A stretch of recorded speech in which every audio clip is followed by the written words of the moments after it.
comme premier vice-président de l'Assemblée nationale de la RDC, avec l'autorisation de l'honorable président de l'Assemblée nationale, l'honorable Vital Kamerhe, pour parler à notre population, nous comme représentants élus de ce peuple, et rappeler que nous avons tous vu des messages préparés dans des officines de nos ennemis et de ceux qui combattent la République, lesquels messages incitent à profaner les lieux de culte en ce jour du dimanche de demain.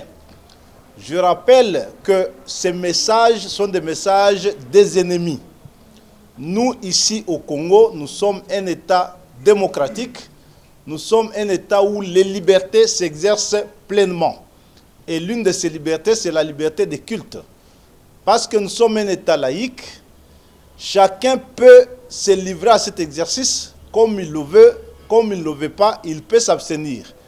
On n'a invité personne dans des églises de force et nous n'avons pas besoin que quelqu'un se lève demain dimanche pour aller perturber la quiétude de ceux qui ont choisi de glorifier leur Dieu.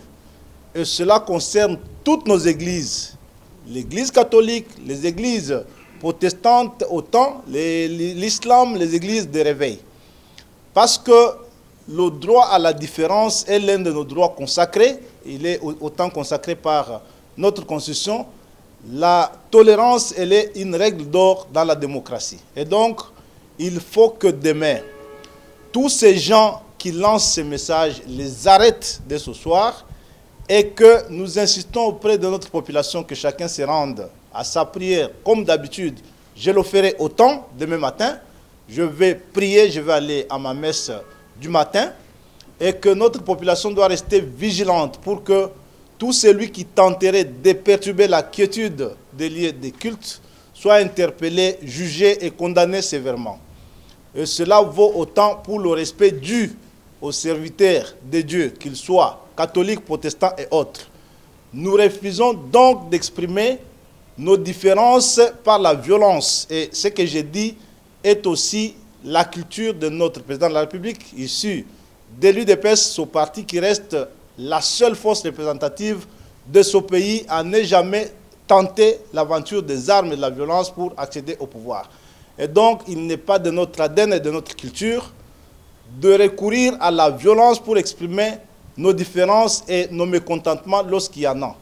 Et donc, demain, nous invitons toute notre population à vaguer librement à son activité de piété pour ceux qui le veulent. Et ceux qui ne sont pas de cette culture et de cette nature doivent rester à la maison et que tout le monde soit vigilant pour que toute tentative d'atteinte à la liberté de culte aux prêtres, aux pasteurs soit réprimée sévèrement et que chacun alerte en temps réel les services pour que cela soit fait ainsi. Nous vous demandons donc de rester calme, de ne pas subir l'influence de ces messages de nos ennemis, ceux qui agressent le Congo, qui sont aujourd'hui en train d'utiliser certains esprits faibles parmi nous pour tenter de créer la psychose dans la population. Et donc, demain, nous nous rendrons à l'église, moi compris, et comme d'habitude, nous veillerons à ce que tout celui qui tenterait une telle aventure soit sévèrement réprimé.